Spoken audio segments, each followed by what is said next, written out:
Masih dari panggung SEA Games, saudara, ada atlet renang Siman Sidartawa putuskan pensiun usai sumbangkan 9 emas bagi Indonesia. Sementara itu, ingin lebih banyak waktu dengan keluarga, jagoan wushu Edgar Xavier Marvelo juga putuskan akhiri karir sebagai atlet.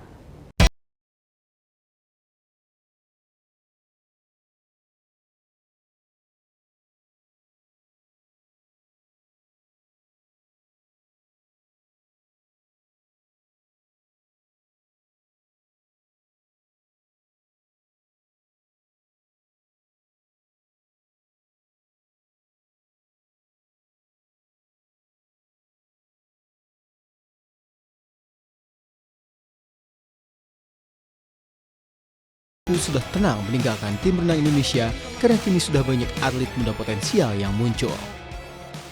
Momen paling berkesan, yang pasti yang pertama kali SEA Games dan yang terakhir ini.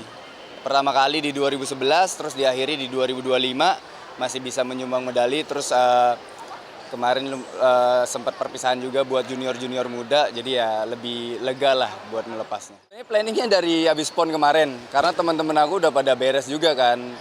Terus beberapa junior aku yang ikut SEA Games ini juga minta kayak, Kak temenin lah untuk SEA Games pertama aku, masa nggak ada kasiman. Akhirnya ya di-push sampai SEA Games ini. SEA Games 2025 juga jadi ajang tarian terakhir bagi jagoan wushu Indonesia Edgar Xavier Marvelo.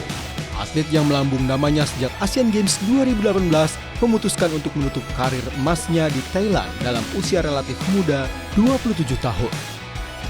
1 medali emas di SEA Games 2025 jadi persembahan terakhir Edgar yang mengaku ingin lebih banyak waktu dengan keluarga.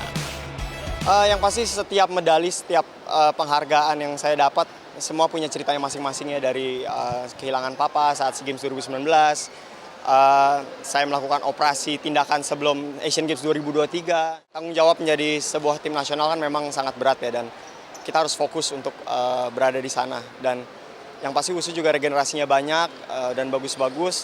Saya tidak mau menjadi salah satu penghambat yang dimana misalkan saya tidak fokus untuk berada di pelatnas, bisa mengganggu prestasi wushu Indonesia. Terima kasih dan selamat pensiun Siman Sidartawa dan Edgar Xavier Marvelo. Dedikasi dan prestasi kalian akan selalu dikenang oleh rakyat Indonesia. Angga Nurizki, Kompas TV, Tangerang, Banten.